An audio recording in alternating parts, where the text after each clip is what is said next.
களவன் அத்தியாயம் 2. சோழகங்க பொன் ஏரியின் அந்த அமைதியின் பின் ஒரு மாபெரும் பிரளயம் ஒன்று காத்திருக்கிறது என்பதை மிக சிலரே அறிந்திருக்கக்கூடும். கங்கையும் கடாரமும் கொண்டு சிங்காதனத்திருந்த செம்பியர்கோன் என புகழப்படும் ராஜேந்திர சோழனால் நிர்மாணிக்கப்பட்ட அந்த பேரேரியின் அமைதி மட்டுமே வெளியில் தெரிந்தாலும் உள்ளுக்குள் பலவித குழப்பங்கள் ஊறியே கிடந்தது. அதே நிலையை ஒத்திருந்தது தற்போதைய சோழத்தின் மன்னரான குலோத்துங்க சோழரின் மனமும். எதிரே இருந்தவர்களை நோக்கி தனது பார்வையை சுழல விட்டார் குலோத்துங்கன். கங்கை கொண்ட சோழபுரத்து அரசவையின் அலங்கரிப்பு பிரம்மாண்டமாகவும் அழகாகவும் இருந்தது. இந்த இடத்தில் இருந்துதான் தனது தாத்தனான ராஜேந்திரன் இத்தனை பெரிய நிலப்பரப்பை ஆண்டான் என்ற எண்ணமே பெருமிதத்தையும் கர்வத்தையும் ஊட்டியது குலோத்துங்கரிடத்தில். அரசே, ஈழத்தில் நிலவரம் சரியில்லை என தகவல். இதுநாள் வரை ஒளிந்திருந்த விஜயபாகு படையெடுக்க துணிந்திருப்பதாக நமது ஏனாதியிடமிருந்து தகவல் என்றார் தலைமை அமைச்சர். ஏன், நமது படைப்பிரிவு அங்கு உண்டுதானே? இதுநாள் வரை பதுங்கி இருந்தவனுக்கு இப்போது படையெடுக்கும் அளவிற்கு தைரியம் வந்தது எப்படியோ என்று கேட்டார் குலோத்துங்கர். அரசர் மாறிவிட்டார், ஆட்சி மாறி இருக்கிறது என்ற எண்ணம் கூட காரணமாக இருக்கலாம் என இழுத்தார் தளபதி சோழியவரையன். அரசன்தான் மாறி இருக்கிறேன், ஆட்சி அதே சோழர்தம் ஆட்சிதான். சோழத்தின் வீரமும் தீரமும் மாறிவிடுமா என்ன என்று கேட்டார் குலோத்துங்கர். சோழத்தின் வீரம் மாறாது, ஆனால் மன்னர் மாறிவிட்டார் என்ற பின் எதிரிகளின் தைரியம் அதிகப்படும் என்றார் தளபதி. அது எப்படியோ? வேண்டுமென்றே சற்று இழுத்து கேட்டார் மன்னர் குலோத்துங்கர். உங்களின் தாத்தாவான ராஜேந்திரரின் போர் வீரமும் எதிரிகளிடம் அவர் காட்டிய முரட்டுத்தனமும் எதிரி என்று ஒருவன் நினைத்த மாத்திரத்திலேயே அவன் முன் படை கொண்டு நிற்கும் தீரமும் கண்டு நேற்று வரை நம் எதிரிகள் பயந்திருந்தது உண்மை என்றார் தளபதி வேகமாக. நான் வந்த பிறகு அத்தனையும் மாறிவிட்டதா என்ன? என் இயற்பெயரும் ராஜேந்திரன் தான் என்றார் குலோத்துங்கர் புன்னகையோடு. இருக்கலாம், அதற்காக ராஜேந்திரன் என்ற பெயர் கொண்ட யாவருமே சோழத்திற்கான அடையாளமாகிவிட முடியாது அரசே என்றார் தளபதி. தளபதியாரே, மன்னரிடம் பேசிக் கொண்டிருக்கிறீர்கள் என்பதை மறந்துவிட்டு பேசுகிறீர்கள் போலும் என்றார் அமைச்சர் இடைப்புகுந்து. இல்லை அமைச்சரே, தெரிந்துதான் பேசுகிறேன். வந்தவுடன் நிர்வாகத்தில் இருந்த பழம்புலிகளையெல்லாம் மாற்றியது தவறு.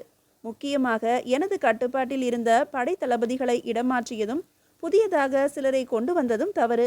படையின் கட்டுப்பாடு குலைந்து போக இதனால் வாய்ப்பு அதிகம். போதாக்குறைக்கு இவர் சோழத்தின் நேரடி வாரிசு அல்ல என்று ஒரு செய்தியும் அவசியமின்றி பரவுகிறது. இவர் செய்யும் அதிரடி மாற்றங்கள் அதை உறுதியும் செய்கின்றன என்றார் தளபதி மூச்சு விடாமல். அதற்காக நான் சோழத்திற்கு எதிரானவன் என்ற எண்ணமா என்று கேட்டார் குலோத்துங்கர். ஒரு காலம் நான் அப்படி எண்ணவில்லை. வேங்கி நாட்டு மன்னனாக விஷ்ணுவர்தனனாக வாழ்ந்து கொண்டிருந்த தாங்கள் மொத்த அடையாளத்தையும் துறந்து சோழர் குலத்தை உய்விக்க வந்த குலோத்துங்க சோழனாகவே பதவி ஏற்றீர்கள் எனும் போது இது போன்ற எண்ணம் எவருக்கும் வராது. பிரச்சனை இங்கு நான் அல்ல, மக்கள்தான் எல்லாவற்றிற்கும் நீதிபதிகள். அவர்களின் மனங்களில் நம்பிக்கை நாற்றுகளை நடாதவரை நீங்கள் சோழர் அல்ல என்ற ஒரு மாயையை உருவாக்கவே முயற்சிப்பார்கள். இதைத்தான் முதலில் தடுத்து நிறுத்த வேண்டும் என்கிறேன் என்றார் தளபதி. அதற்காக என்ன செய்ய வேண்டும் நான் என்கிறீர்கள் என்று கேட்டார் குலோத்துங்கர். நமது எல்லை பரப்பில் ஓர் அடி கூட எதிரிகள் கைப்பற்றி விடாதவாறு கவனித்தல் வேண்டும். எவராவது கை கொள்ள நினைப்பின் தடம் தெரியாது அடித்து ஒழிக்க வேண்டும். அதற்கு முன்பிருந்த பழைய தளபதிகள் அந்தந்த இடத்திலேயே வேண்டும். அவர்கள் எல்லாம் ஒன்று கூடி ஏதாவது செய்து விடுவார்களோ என்ற அச்சத்தை கலைந்து முழுமையாக நம்ப வேண்டும் என்றார் தளபதி. இந்த பதில் அனைவருக்கும் கோபத்தை ஊட்டியது. எல்லை மீறி பேசுகிறீர்கள் தளபதியாரே, நம் அரசர் மேல் குற்றச்சாட்டை வைக்கிறீர்கள். இது தவறு, மன்னிக்க முடியாத தவறு என்றார் அமைச்சர். உண்மையை பேசுகிறேன், அதுவும் அரசர் முன்பேயே பேசுகிறேன். இப்போதிருக்கும் நிலையை நேரடியாக எடுத்துரைக்கிறேன். இதை தவறென கொண்டால் எதிர்காலத்தில் எல்லாமே தவறாகிவிடும் என்றார் தளபதி. அஞ்சாமல் பேசும் அவனுடைய நேர்மை பிடித்திருந்தது குலோத்துங்கருக்கு. இவன் உண்மையானவன், இவன் போன்றோர் அருகில் இருப்பது அவசியம் என்பதை புரிந்து கொண்டார். சரி போகட்டும், ஈழத்தின் பிரச்சனை என்ன செய்யலாம் என ஏதாவது யோசித்தீர்களா? தளபதியை நோக்கி கேட்டார் குலோத்துங்கர். உடனடியாக ஒரு படைப்பிரிவை ஈழத்திற்கு அனுப்பியாக வேண்டும் அரசே என்றார் முதன்மை தளபதி சோழியவரையன். ஏன், அங்கிருக்கும் ஏனாதியும் தளபதிகளும் படைப்பிரிவும் போதாதா? போதாது என்றாகிவிட்டால் ஈழம் நமது கையை விட்டு போய்விடும். உடையார் ஸ்ரீ ராஜராஜ சோழர் காலத்திலிருந்து நமக்கு கட்டுப்பட்டுள்ளது ஈழம் என்பதை நினைவுபடுத்துகிறேன் என்றார் தளபதி. அன்றிலிருந்து நமதாக இருந்தது. எனது காலத்தில் கை நழுவி போய்விடும் என்கிறீர்களா? அதுபோல் நடந்துவிடக்கூடாது என்றுதான் சொல்கிறேன் அரசே என்றார் தளபதி. நல்லது. ஆனால் மேலை சாளுக்கியம் ஒருபுறம், துளிர்த்து எழும் பாண்டிய இளவரசர்கள் மறுபுறம் என இங்கேயே தற்போது போர் மேகங்கள் சூழும் நிலை என்ற பின் ஈழத்திற்கு எப்படி படைகளை அனுப்புவது? அது தவிர வேறேனும் வழியுண்டா? உண்டு அரசே, வழி உண்டு. இங்கிருந்து படைகளை அனுப்பாமலேயே விஜயபாகுவை விரட்டடிக்க வழி உண்டு என்றார் தளபதி. என்ன அது? வேகமாக குறுக்கிட்டு கேட்டார் அமைச்சர். நமது அரசர் ஈழம் சென்று வர வேண்டும். அங்கிருக்கும் நமது வீரர்களை சந்தித்து அவர்களின் நம்பிக்கையை பெற்று வர வேண்டும். எக்காலத்திலும் சோழம் அவர்களோடு தோள் கொடுத்து நிற்கும் என்ற உறுதியளித்து வர வேண்டும். அது நடந்தால் அங்கிருக்கும் வீரர்களே போதும் விஜயபாகுவை விரட்டி அடிக்க என்றார் தளபதி. அதை கேட்டு குலோத்துங்கரே சற்று வியந்து போனார். இவன் தெளிவானவன். எதை செய்ய வேண்டும், எதை சொல்ல வேண்டும் என்பதை நன்றாக அறிந்தவன். ஈழத்தில் இருக்கும் வீரர்களின் துணைக்கு படைகளை அனுப்ப வேண்டும், அல்லது அவர்களின் மனோதைரியத்தை அதிகப்படுத்த தானே செல்ல வேண்டும். மிகச் சரியான யோசனை இது. தனக்குள்ளேயே தளபதியை பாராட்டி கொண்டார் குலோத்துங்கர். சரி, விரைவில் ஈழம் செல்வதை பற்றி யோசிப்போம் என்றார் குலோத்துங்கர். கால அவகாசம் போதுமானதாக இல்லை அரசே. இப்போதைக்கு 10 சங்கராக்கள் நிறைய நமது வீரர்களை அனுப்பி வைப்போம் உதவிக்கு. அதன்பின் தங்களின் எழுத்து பயணம் பற்றி யோசிப்போம் என்றார் தளபதி. இது பற்றி நாளை ஒரு முடிவை சொல்கிறேன் என குலோத்துங்கர் கூற, அரசே, நாளை என்பது என தளபதி ஆரம்பிக்க சட்டென்று கையை உயர்த்தி அமைதியாகும்படி எச்சரித்தார் குலோத்துங்கர். நாளை கூறுகிறேன் என்று முன்பேயே கூறிவிட்டேன் என அழுத்தம் திருத்தமாக சொல்ல, அதன்பின் வேறு வழியே இன்றி அமைதியாகி போனார் தளபதி. அடுத்து வேறு சில விஷயங்கள் பற்றி மேம்போக்காக பேசிவிட்டு அன்றைய சபையை முடித்துவிட்டு அரண்மனைக்கு திரும்பினார் குலோத்துங்கர். அரசனுக்கும் தளபதிக்கும் இடையே நடந்த விவாதங்கள் பற்றியே பேச்சாக இருந்தது அன்று கங்கை கொண்ட சோழபுரம் முழுவதும்.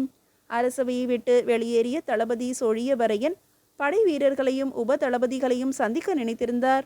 ஈழம் பற்றிய முடிவை நாளை தான் தெரிவிப்பேன் என்று அரசரே கூறிவிட்ட பிறகு அதற்குள் இவர்களை சந்திப்பதில் எந்த பயனும் இல்லை என்பதை உணர்ந்தவராய் நேராக தன் வீடு நோக்கி விரைந்தார். வழக்கத்திற்கு மாறாக தன் கணவன் இந்த நேரத்தில் வீட்டிற்கு திரும்பி இருப்பதை கண்ட தளபதியின் மனைவி ஏதோ விரும்பத்தகாத விஷயம் நடந்திருக்கிறது என்பதை மட்டும் புரிந்து கொண்டாள். வந்தவனுக்கு குளிர்ச்சியான மோரை கொடுத்துவிட்டு அவராகவே கூறட்டும் என்று அமைதியாக காத்திருந்தாள். என்ன நடக்கும் என்பதை கணிக்கவே முடியவில்லை குழலி என ஆரம்பித்தார் தளபதி. எதை பற்றி சொல்கிறீர்கள்? அரசாட்சி பற்றிய குழப்பம்தான் தீர்ந்து விட்டதே. புதிய மன்னர்தான் பதவி ஏற்றுக்கொண்டாரே என கேள்வி எழுப்பினாள் குழலி. அதனால்தான் என்ன நடக்கும் என்பதை கணிக்கவே முடியவில்லை என்றேன். நமது தேசத்தின் மீது குலோத்துங்கருக்கு உண்மையாகவே அக்கறை இருக்கிறதா என்ற ஐயம் வேறு எழுகிறது. இதுபோல் நினைப்பதே தவறல்லவா? அரசர் மீது ஐயம் கொள்வது என்பது ஒரு தளபதிக்கு அழகல்ல. இதை நான் கூறி நீங்கள் அறிந்து கொள்ள வேண்டிய அவசியமும் இல்லை. எனக்கும் புரிகிறது தேவி. ஆனால் ஈழத்தில் எனது நண்பனான ஏனாதி கிள்ளியின் நிலையிலிருந்து யோசிக்கும் போது எப்பேற்பட்ட ஒரு இக்கட்டான சூழ்நிலை நிலவுகிறது அங்கு என்பதை யோசித்துப்பார். அவன் எனக்கு அனுப்பிய தகவலின் நிலைமையின் தீவிரம் நன்றாகவே தெரிகிறது. அரசருக்கும் உரிய நேரத்தில் தகவல் வந்துள்ளது. ஆனால் முடிவை எட்ட மட்டும் மறுக்கிறார்.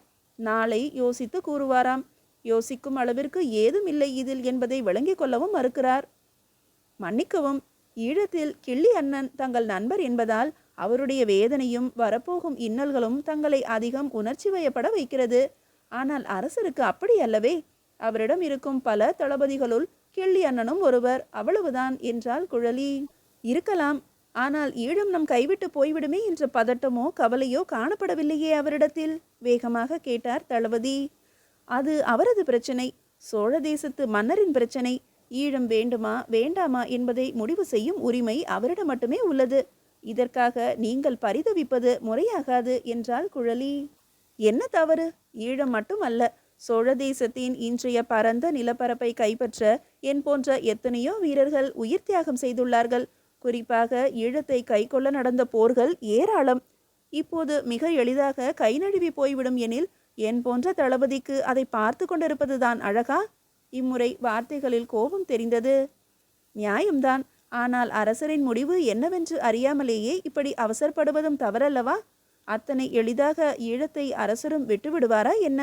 அத்தனையும் தாண்டி கூற வேண்டியவற்றை நீங்கள் அரசவையிலேயே தெரிவித்தும் விட்டீர்கள். இனி முடிவு எதுவாயினும் கட்டுப்பட வேண்டியது மட்டுமே தங்களின் கடமை. இதன் பின்னும் நீங்கள் வருத்தப்படுவதோ கோபப்படுவதோ சரியாக தெரியவில்லை என்றாள் குழலி. அவளது பேச்சில் நியாயம் இருப்பதை உணர முடிந்தது சோழியவரையரால். ஏனாதி கிள்ளியின் நிலையை யோசிக்கும் போதுதான் இப்படி ஆகிவிடுகிறது குழலி. மாவீரன் அவன். சோழ தேசத்திற்காக சுற்றம் துறந்து எங்கேயோ ஒரு தனி தீவில் தன் இருப்பிடத்தையே மாற்றிக்கொண்டவன். புலனருவாவையும் அனுராதபுரத்தையும் இத்தனை காலமும் கண் போல காத்து வருபவன். ராஜேந்திர சோழரின் வாரிசுகள் அனைவருக்கும் அவனுடைய அருமை என்னவென்பது தெரியும். இப்போதைய மன்னருக்கு அது தெரியவில்லையே என்ற ஆற்றாமைதான் கோபமாக வருகிறது என்றார் தளபதி. இப்படியெல்லாம் வெளிப்படையாக வேறு எவரிடத்தும் பேசிவிடாதீர்கள். தவறாக திரித்து மன்னருக்கு எதிரி போல சித்தரித்து விடுவார்கள். வார்த்தைகளில் கவனம் தேவை. அவை வெளிப்படும் விதமும் தேவை. இடமும் கவனிக்க வேண்டியவை என்றாள். மேலும் அது இருக்கட்டும், கிள்ளி அண்ணன் வேறு என்ன தகவல் அனுப்பியிருக்கிறார்? அந்நியார் நலம்தானா? மருமகன் வளவன் எப்படி உள்ளானாம் என பேச்சை மாற்றி வேறொரு உணர்வுக்கு தளபதியை கொண்டு சென்றாள் குழலி. இருவரும் நலம்தான். விரைவிலேயே ஒரு மருமகளை தயார் செய்து வைக்க சொல்கிறான். நமக்கு பிறக்கப் போகும் பெண்ணைத்தான் வளவனுக்கு கட்ட வேண்டும் என்கிறான் என்றார் தளபதி.